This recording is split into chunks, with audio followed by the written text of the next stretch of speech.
Ensuite, il va vous falloir le tour du pouce, et même si c'est secondaire, c'est quand même bien de le noter au cas où, le tour de chaque doigt. Une fois que ça c'est bon, vous allez déjà prendre la demi-mesure de votre tour de main, celle qui est juste au-dessus du pouce, et vous allez le tracer sur votre feuille. N'oubliez pas qu'il faut laisser de la place pour pouvoir faire le pouce plus tard. Une fois que vous avez fait ces deux tracés, vous allez pouvoir faire les différents tracés pour chaque doigt. Vous remarquerez, et c'est tout à fait normal, que le tour de doigt que vous avez mesuré sera forcément plus grand que la place qui vous est disponible. C'est tout simplement, les doigts font forcément plus de place que votre tour de main. Mais faire le tour de doigt, c'est quand même pour être sûr de faire à peu près une cohérence. De ne pas faire le petit doigt aussi gros que la taille de l'index, par exemple. Voilà.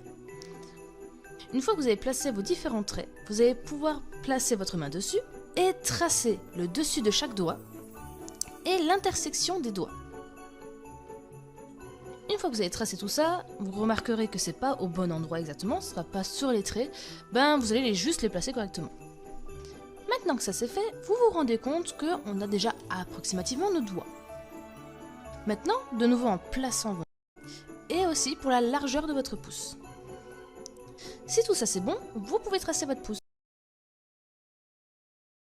Et ensuite rallonger et préciser la mesure que vous voulez après le poignet. Là, vous pourrez rajouter de la mesure de chaque côté pour que ça se mette correctement au reste de votre bras. Voilà, pour le patron, on a fini. Maintenant, on va pouvoir commencer la confection.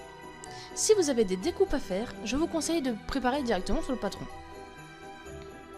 Pour ma part, je fais une petite découpe en bas. J'avais juste envie de mettre une petite bande de fourrure. Voilà, tout simplement.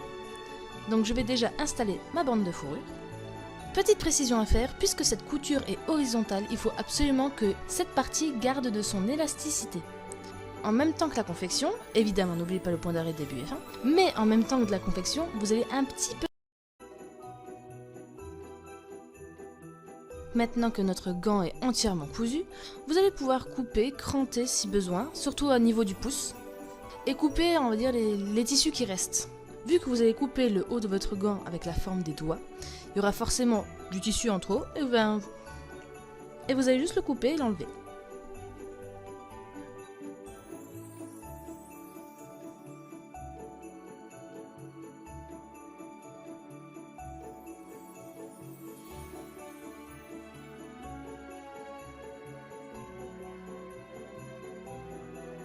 Pour la finition, il vous suffit juste de faire un petit rempli dans le bas.